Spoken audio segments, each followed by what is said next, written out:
Good morning. मैं doctor सरिता Kumawat, home science की associate professor, आपको मील प्लानिंग यानी आहार आयोजन के प्रैक्टिकल पढ़ा रही हूँ। और आहार आयोजन का जो प्रैक्टिकल है, इसमें ये पहला ही प्रैक्टिकल है जिसमें कि हम पहले थोड़ी सी आपको थ्योरी पढ़ाएंगे, लेकिन थ्योरी जो इसमें हमको पढ़ानी है वो हमारे जो थ्योरी वाला कोर्स है उसमें 12th चैप्टर में भी आहार आयोजन यानी मील प्लानिंग का ही वो पूरा चैप्टर है। और वहाँ मैंने करीब 4 या 5 वीडियो पूरे आहार आयोजन मील प्लानिंग के चैप्टर पर बना रखे हैं कि मील प्लानिंग जो है उस वो जब करते हैं तो क्या स्टेप्स होते हैं, मील प्लानिंग में कौन कौन से फैक्टर्स अफेक्ट करते हैं, मील प्लानिंग में क्या क्या बातें ध्यान में रखनी चाहिए, तो वो सब वहाँ बहुत अच्छे से समझाया हुआ है।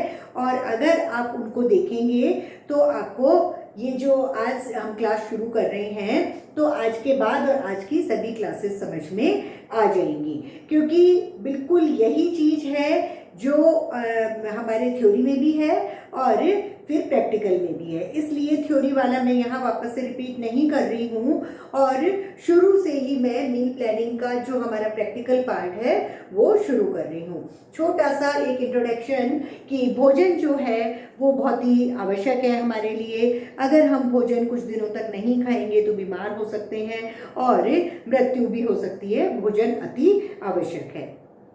फिर जो एक बार में हम भोजन करते हैं, एक बार में मनुष्य एक बार में जितना भोजन करता है उसे हम उसकी डाइट कहते हैं, मील कहते हैं या फिर आहार कहते हैं। तो वो जो मील है एक बार में जो उस व्यक्ति ने किया है उसके लिए जब हम योजना बनाते हैं, योजना मतलब एक जना पूरे दिन भर में कितना खाएगा, क्या क्या चीज़ खाएगा, तो हम यूँ कहेंगे कि एक व्यक्ति के लिए पूरे दिन की आहार तालिका या आहार आयोजना या plan days menu for an adult या जो भी है, तो इस तरह से क्वेश्चन भी इसी तरह से आते हैं और हमारा प्रैक्टिकल भी ये रिक्वायरमेंट है इसकी कि हमको ये सब आना चाहिए कि एक व्यक्ति के लिए पूरे दिन भर की क्या आहार आयोजना होनी चाहिए, वो क्या क्या खाएगा, उसमें कौन कौन से भोज्य पदार्थ होंगे और उनसे हमको कौन कौन से न्यूट्रिएंट्स मिलेंगे। तो मील मतलब जो हमने एक बार में खाया, किसी भी व्यक्ति ने एक बार में खाया, और उस मील की जब प्लानिंग करते हैं तो वो मील प्लानिंग यानी आहार आयोजना हो जाती है। और जब एक डेज मेनू मतलब एक दिन की मील प्लानिंग हो जाती है तो फिर डेज मेनू जो है वो थोड़ा सा डिफर करता है। पहले मैं ये बता दूं कि आहार आयोजना जो है उसमें हमको क्या ध्यान में रखना है कि आहार आयोजना करते समय, मील प्लानिंग करते समय ऐसे नहीं कि कुछ भी खाना हमने उसमें रख दिया, ऐसा नहीं करेंगे। मील प्लानिंग में हमको मेन चीज़ ये ध्यान में रखनी है कि हमने सबसे पहले आपको फूड ग्रुप्स पढ़ाए थे, भोज्य समूह, आधारभूत भोज्य समूह। तो 5 आधारभूत भोज्य समूह मैंने आपको बहुत अच्छे से डिटेल में समझा रखे हैं थ्योरी पार्ट में। तो वो 5 भोज्य समूह हमको आहार आयोजना में इंक्लूड करने ही करने हैं। एनी हाउ वो हमारे इसमें होंगे तो ही मील प्लानिंग पूरी होगी। तो मील प्लानिंग का मतलब है कि 5 फूड ग्रुप्स हमारी प्लानिंग में सम्मिलित होने चाहिए। और वो 5 फूड ग्रुप्स जो हैं वो होते हैं अनाज ग्रुप, दाल ग्रुप, दूध ग्रुप, फिर सब्जी और फल ग्रुप और तेल और शक्कर, serial group, pulses group, milk and milk products group, fruits and vegetable group, fats and oil, sugar and jaggery. तो इस तरह से 5 फूड ग्रुप्स जो हैं वो इंक्लूड यानी सम्मिलित होने ही होने चाहिए।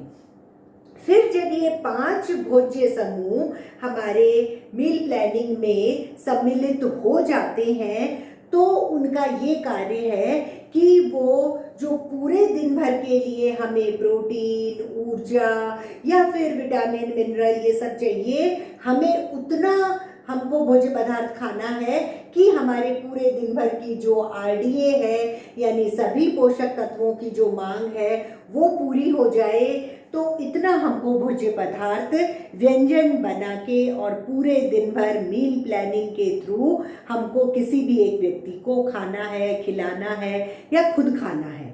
मतलब आहार आयोजना का मतलब यही है कि एक व्यक्ति जो पूरे दिन भर में खाना खाता है, एक तो उसमें पांचों भोज्य समूह होने चाहिए।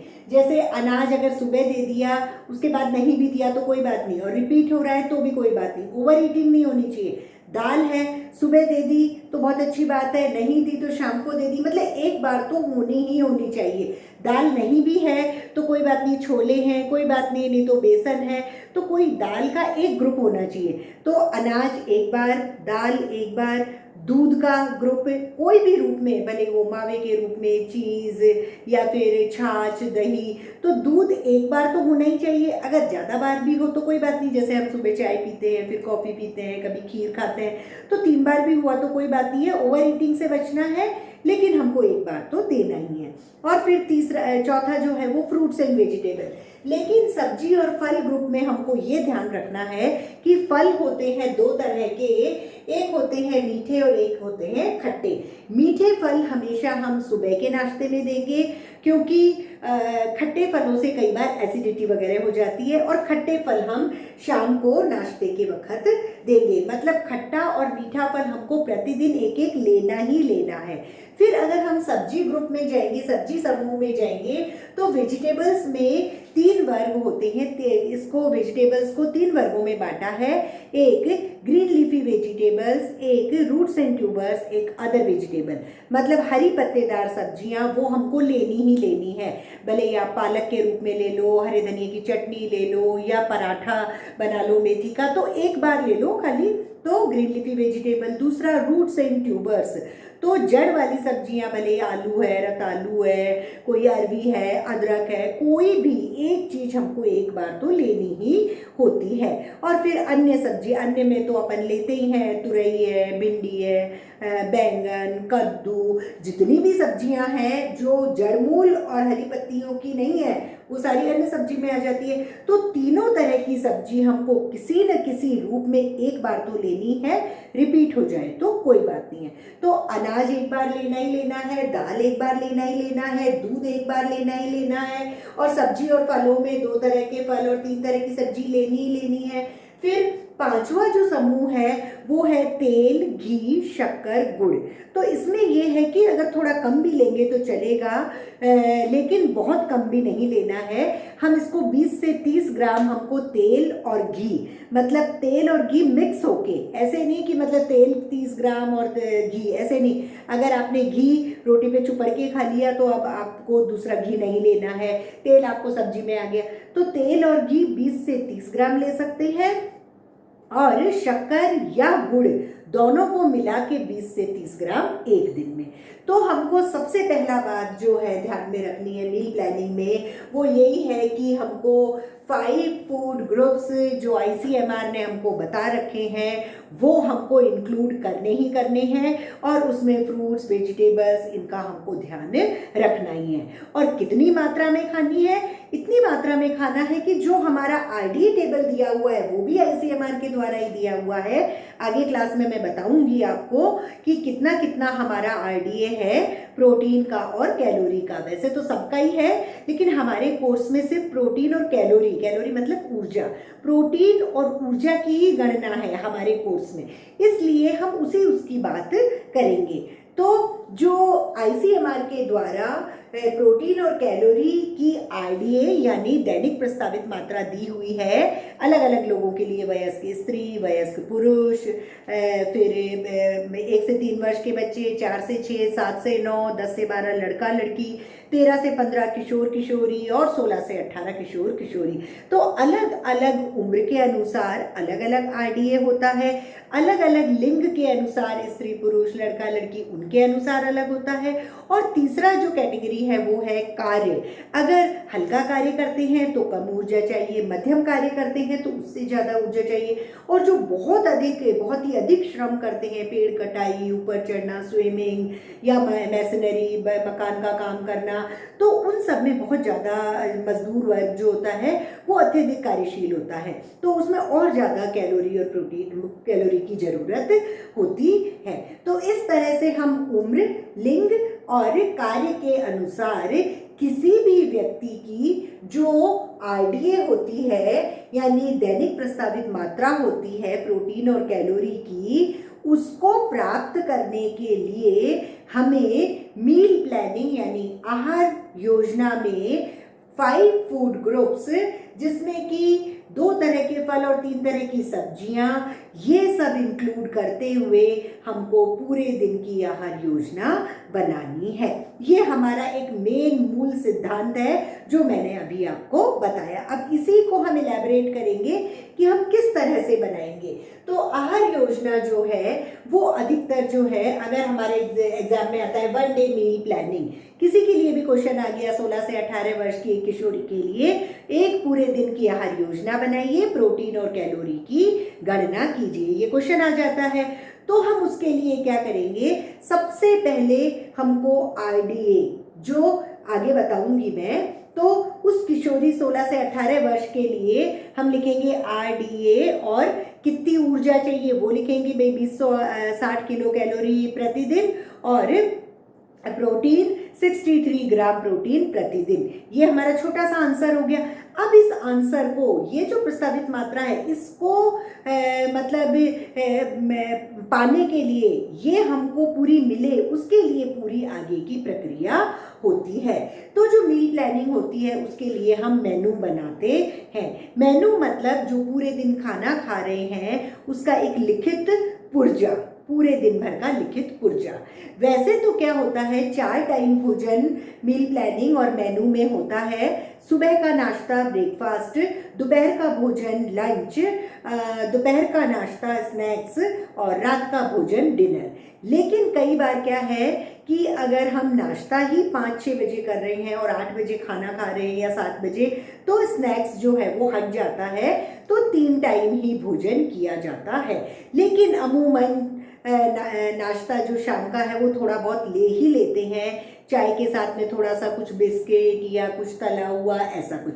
तो हम जो बात करेंगे वो 4 टाइम्स मील जो है वो जरूरी होता है। उसमें भी जो सुबह का ब्रेकफास्ट होता है वो हमें कम से कम भी पूरे दिन भर का 1/4 कैलोरी और 1/4 ही प्रोटीन देना चाहिए। ऐसा होना चाहिए जो सुबह का नाश्ता होता है वो। क्यों?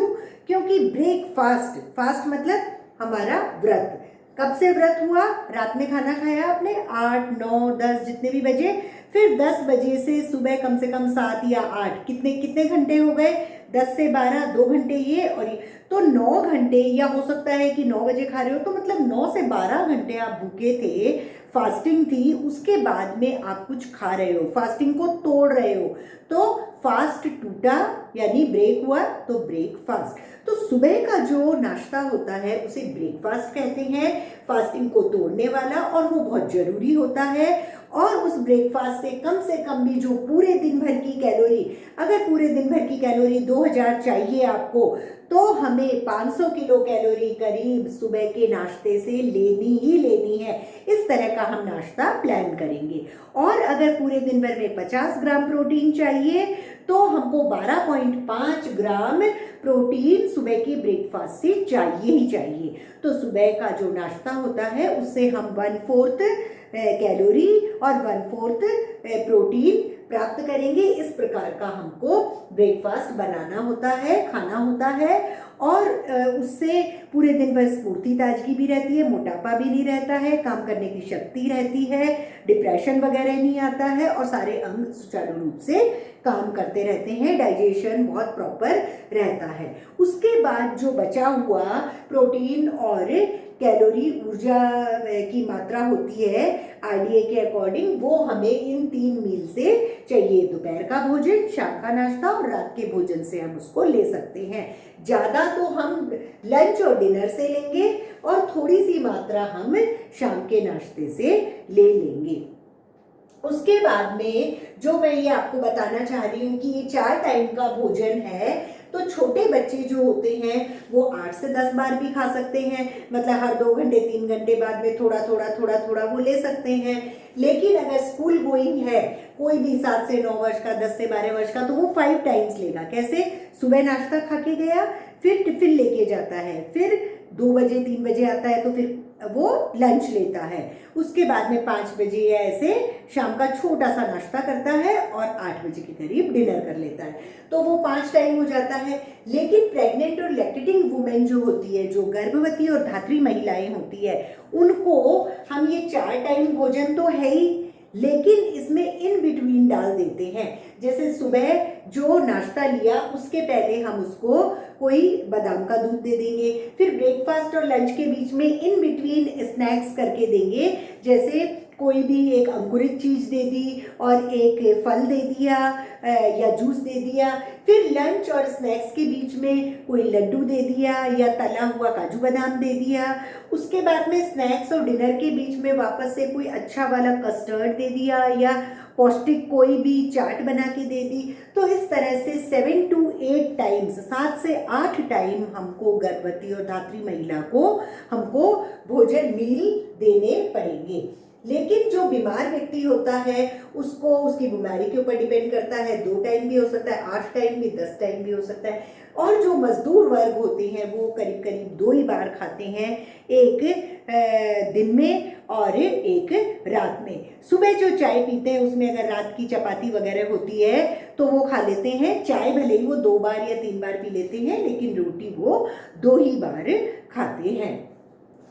अब अगर हम इसमें मील प्लानिंग देखेंगे तो जो सुबह का नाश्ता होता है, ब्रेकफास्ट, उसमें हमको क्या क्या चाहिए होता है। देखो 4 टाइम है, ब्रेकफास्ट, लंच, स्नैक्स और डिनर। अब जो ब्रेकफास्ट जो होता है उसमें हमको एक चीज़ तो लिखनी है जो आप कॉपी में करेंगे। उसके लिए मैं आपको बता रही हूँ, बेसिक चीज़ बता रही हूँ, आपको एक ही चीज़ लिखनी है। आपने लिखा ब्रेकफास्ट, फिर मैंने लिखा है यहाँ दूध, कॉफ़ी, चाय। आपको ऐसा नहीं लिखना है, आप लिखेंगे चाय और उसके आगे डैश लगा के लिखेंगे 1 कप। मतलब यहाँ जो मैंने लिखा है वो होम मेजर्स हैं, घरेलू माप। मतलब जो आपस में बोलते हैं हम, तूने कितना पराठा खाया, मैंने 2 पराठे खाए, तूने कितना दूध पिया, मैंने 1 गिलास दूध पिया, या फिर तूने कितनी सब्जी खाई, मैंने 1 कटोरी खाई।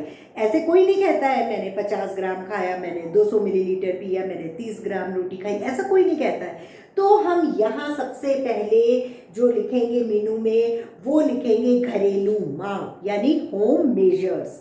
तो हमने यहाँ लिखा कि चाय 1 कप, ठीक है। दूध, कॉफ़ी अभी नहीं लिख रहे हैं, है ना। और इसके जो मात्राएं हैं वो मैं अगले टर्न पे आपको बताऊंगी, वो बहुत डिटेल में चला जाएगा इसलिए। फिर उसके बाद में मैंने यहाँ लिखा मौसमी मीठा फल। आप क्या लिखेंगे? पहले लिखिए आपने चाय 1 कप, फिर आप यहाँ लिखेंगे या तो केला 1, या फिर लिखेंगे एप्पल 1, या फिर आप चीकू, मतलब चीकू, केला और एप्पल ये मीठे फलों में आते हैं और ये सुबह इजीली खाए जाते हैं, उनसे कोई दिक्कत नहीं होती है। तो यहाँ हम वो लिख देंगे। फिर मैंने यहाँ लिखा है कम तेल घी का नाश्ता, लेकिन मैं आगे आने वाले हमारे जो वीडियोस हैं उनमें मैं बताऊंगी कि सुबह के नाश्ते कौन कौन से होते हैं, जैसे उपमा है, सैंडविच है, पराठा है। तो आपको वहाँ से सेलेक्ट करना है। जैसे यहाँ लिखा आपने पराठा, तो आपने लिखा मेथी का पराठा 1 या 2, या सैंडविच 1 पीस या 2। तो ऐसे करके आपको, ये मैंने सिर्फ बेसिक बताया है, आपको लिखना है चाय 1 कप, एप्पल 1 और पोहा 1 प्लेट, ठीक है। ये हो गया आपका नाश्ता। फिर अंडा 1, बॉइल्ड अंडा, या फिर अगर अंकुरित कुछ दे रहे हैं तो अंकुरित 1 प्लेट। ये हमारा ब्रेकफास्ट हो गया। उसके बाद में हम आएंगे दोपहर का भोजन, लंच। लंच में हम लिखेंगे चपाती 2। क्यों? क्योंकि हम दाल चावल भी दे रहे हैं। दाल चावल या तो आप लंच में दे दो या डिनर में दे दो, एक बार देना है, दोनों टाइम नहीं देना है। तो चपाती हमने 2 लिख दी, चावल हमने 1 प्लेट लिख दिया, दाल 1 कटोरी। अब आपको दाल नहीं लिखना है, आपको लिखना है मूंग की दाल 1 कटोरी, क्योंकि जब कैलकुलेशन करोगे तो कौन सी दाल की करोगे, इसलिए यहाँ लिखोगे मूंग की दाल 1 कटोरी। फिर यहाँ लिखोगे सलाद, सलाद मतलब सब्जी का सलाद, और ब्रैकेट में लिखेंगे टमाटर, खीरा, प्याज, जो भी आप डालेंगे वो 1 प्लेट। फिर मैंने लिखी है भरवा सब्जी 1 प्लेट। आप यहाँ क्या लिखेंगे, भरवा भिंडी 1 प्लेट या भरवा करेला 2 पीस या 1 प्लेट, ऐसे लिखना है। उसके बाद में यहाँ है रायता 1 कटोरी, आप लिखेंगे बूंदी का रायता 1 कटोरी या लौकी का रायता 1 कटोरी। ठीक है, इस तरह से ये लंच हो गया। फिर हम शाम के नाश्ते स्नैक्स पे आएंगे। तो शाम के नाश्ते में अगेन एक पीने की चीज होगी, ड्रिंक, यानी आप लिखेंगे यहाँ ऑरेंज का जूस 1 गिलास या कोल्ड कॉफी 1 गिलास। गर्म कॉफी होती है तो 1 कप होती है, लेकिन अगर कोल्ड कॉफी होती है तो वो ग्लास में होती है। या केले का शेक या जो भी शेक होते हैं, और ये जो है शेक वो हम सुबह भी ले सकते हैं।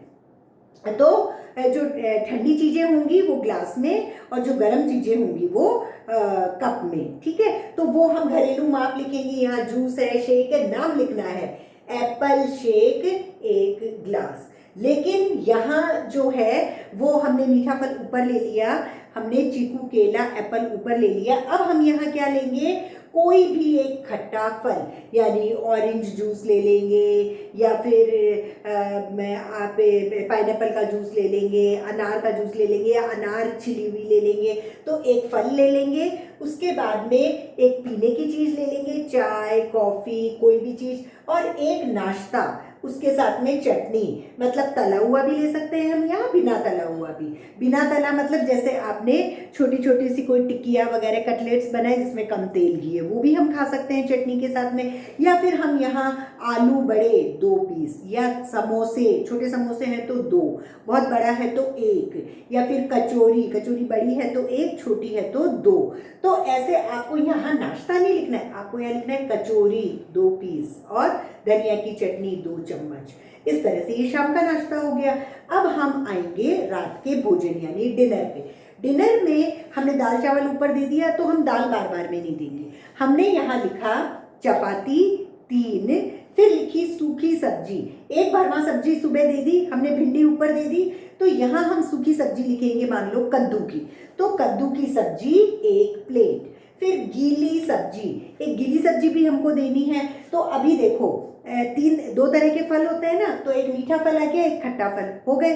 सब्जियां 3 तरह की होती है, तो 3 तरह की सब्जी में देखो, एक हरी पत्तेदार सब्जी तो चटनी में आ गई। ठीक है, उसके बाद में हमने अगर यहाँ नाश्ता आलू बड़ा दिया है तो जड़ वाली सब्जी भी आ गई। अब हमारी अन्य सब्जी जो है वो भिंडी भी आ गई, मतलब तीनों ही आ गई। तो हम यहाँ कुछ भी दे सकते हैं। तो सूखी सब्जी में हम अगर यहाँ देंगे एक अरवी की सूखी सब्जी दे सकते हैं, और या फिर गीली सब्जी में अरवी की गीली सब्जी दे दी, और सूखी सब्जी में हम लौकी की सूखी सब्जी दे सकते हैं, कद्दू की दे सकते हैं, परवल की दे सकते हैं, शिमला मिर्च की, गोभी की, फूल गोभी की, किसी भी चीज़ की दे सकते हैं। तो एक गीली सब्जी, एक सूखी सब्जी, गीली सब्जी 1 कटोरी और सूखी सब्जी 1 प्लेट। फिर हम यहाँ छाछ दे सकते हैं, और अगर हम छाछ नहीं दे रहे हैं तो एक खीर की कटोरी दे सकते हैं। या तो हम खीर देंगे, और खीर नहीं देंगे, जरूरी नहीं है रोज देनी है, लेकिन अगर खीर रखेंगे तो छाछ हटा देंगे और खीर का लिखेंगे कि चावल की खीर 1 कटोरी। कई बार सिवई की भी होती है, कई बार फ्रूट सब्जियों की भी होती है, तो हम 1 कटोरी। और या फिर हम मिठाई का पीस या तो ऊपर लिख सकते हैं लंच में, और यहाँ भी लिख सकते हैं। एक ही जगह लिखेंगे, एक दिन में एक ही जगह लिखेंगे, नहीं भी लिखेंगे तो चलेगा। तो मैंने लिखा है मिठाई का 1 पीस, आप मिठाई का 1 पीस नहीं लिखेंगे, आप लिखेंगे कि नारियल की बर्फी 1 पीस, या गुलाब जामुन 2 पीस, छोटे गुलाब जामुन है तो 2 पीस, बड़ा गुलाब जामुन है काला जाम तो 1, या फिर रसगुल्ला 2, या रसमलाई 2 पीस। तो ऐसे करके हमको नाम लिखना है। क्यों? क्योंकि इससे बाद जो स्टेप आएगा उसमें अगर यहाँ नाम नहीं होगा तो हम उसके भोज्य पदार्थ कहाँ से लाएंगे। ठीक है, तो इस तरह से हमको पूरे दिन भर की ये मेनू प्लानिंग करनी होती है। क्या ध्यान रखना है? 5 फूड ग्रुप, 5 फूड ग्रुप में फल और सब्जी, उसके अलावा तेल और शक्कर कितना लेना है, और उसके अलावा हमको सुबह और शाम और इनके नाश्ते में क्या क्या लेना है। तो ये एक बहुत ही बेसिक सा मेनू प्लानिंग मैंने बताया है। इससे नेक्स्ट जो है क्लास, उसमें मैं बताऊंगी आपको कि ये जो मेनू प्लानिंग आपने की है, इसके आगे स्टेप्स में हम कैसे जाएंगे। इसके आगे जो स्टेप्स है वो इस तरह से कुछ होगा कि जैसे मान लो यहाँ लिखा हुआ है चावल 1 प्लेट, तो अब जब कैलकुलेशन होएगी, बहुत बात की बात है कैलकुलेशन, तो उस कैलकुलेशन के लिए आपको एक टेबल बनानी है। वहाँ टेबल में आपको लिखना है एक बहुत ही मतलब एक लेमैन लैंग्वेज में मैं आपको बताती हूँ कि आप कैसे कर सकते हो। कि जैसे ये आपने मेनू बनाया, अब जब आप टेबल बनाओगे तो भोज्य पदार्थ तो आप लिख सकते हो, इसमें पता पड़ रहा है दाल है, इसमें चावल है, इसमें गेहूं का आटा है, बरमा सब्जी है तो इसमें भिंडी है तो भिंडी और तेल है, तो आपको इसमें समझ में आ रहा है कि क्या क्या इसमें पड़ रहा है। तो क्या क्या चीज इसमें गिर रही है या किससे बन रही है वो हमने लिस्ट लिख दी। दूसरे भाषा में मैं ये बताऊंगी कि मान लो मैंने आपको कहा ये 4 चीज आज आप पूरे दिन भर में बनाओ और आपके पास में अभी कुछ भी नहीं है, तो आप क्या करोगे? सबसे पहले एक लिस्ट बनाओगे बाजार जाने के लिए कि हमको यहाँ लिखा है रायता, हम बूंदी का रायता, तो आप लिखोगे वहाँ बूंदी, ठीक है। तो आपने दही लिखा, बूंदी लिखी, लौकी लिखी, तो जो हम बाजार से सामान लाते हैं कच्ची सामग्री, वो इसके बाद कच्ची सामग्री आप निकाल सकते हो।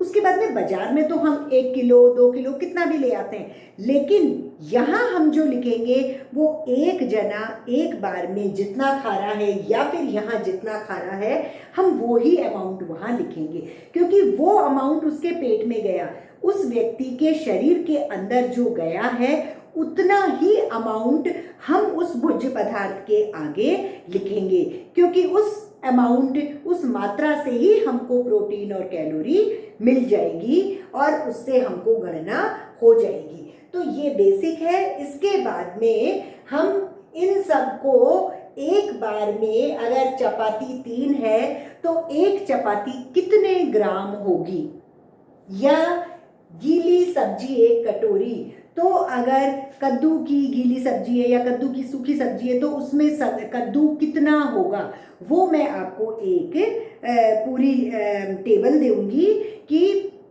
किसी भी व्यंजन में कच्ची सामग्री की उपस्थित कच्ची सामग्री की मात्रा, तो वो आपको समझ में आ जाएगी इससे कि भाई कितना ग्राम होता है। और उसके बाद में मैं आपको एक और लिस्ट दूंगी और उस लिस्ट और टेबल में होगा कि 100 ग्राम आटे में कितना प्रोटीन और कैलोरी होता है।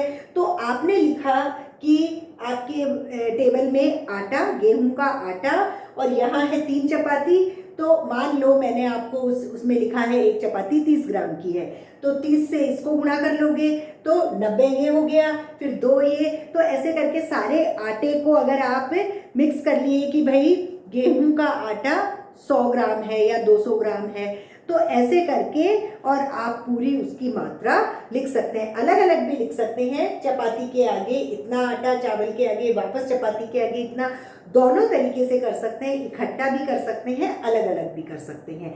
लेकिन तेल घी जो है वो इकट्ठा लिखना है, भाई 25 ग्राम है या 20 ग्राम है या 30 ग्राम, जो आपने बनाया है उस अनुसार ही लिखना है। और तेल जो शक्कर और गुड़ है वो भी 20 से 30 ग्राम से ज़्यादा नहीं होना चाहिए, वो भी हम अलग अलग नहीं लिखेंगे कि यहाँ 5 ग्राम यहाँ 5 ग्राम, इतनी कैलकुलेशन नहीं। तेल घी को इकट्ठा कर देंगे, शक्कर को इकट्ठा कर देंगे। और आप ऐसे भी कर सकते हो कि दूध और आटा वो भी हम इकट्ठा लिख लें और बाकी चीज़ें अलग अलग लिख सकते हैं और हम कैलकुलेशन कर सकते हैं। तो आज जो मैंने ये पहली क्लास आपकी मील प्लानिंग की, आहार आयोजना की ली, उसमें आपको ये समझ में आ गया होगा कि आहार या डाइट किसे कहते हैं, आहार या डाइट से आहार आयोजना कैसे होती है, आहार आयोजना में क्या क्या चीज़ें होती है, आहार आयोजना में मेनू में कितने बार खाना दिया जाता है और जितनी बार खाना दिया जाता है किस तरह का खाना दिया जाता है, फूड ग्रुप्स में कौन कौन से फूड्स दिए जाते हैं और अलग अलग एज ग्रुप और अलग अलग समूह को कितनी कितनी बार हम मील दे सकते हैं। तो इस तरह से आज ये इंट्रोडक्टरी क्लास जो है वो ख़त्म हुई। इसके बाद में मैं टेबल्स बताऊंगी। Thank you.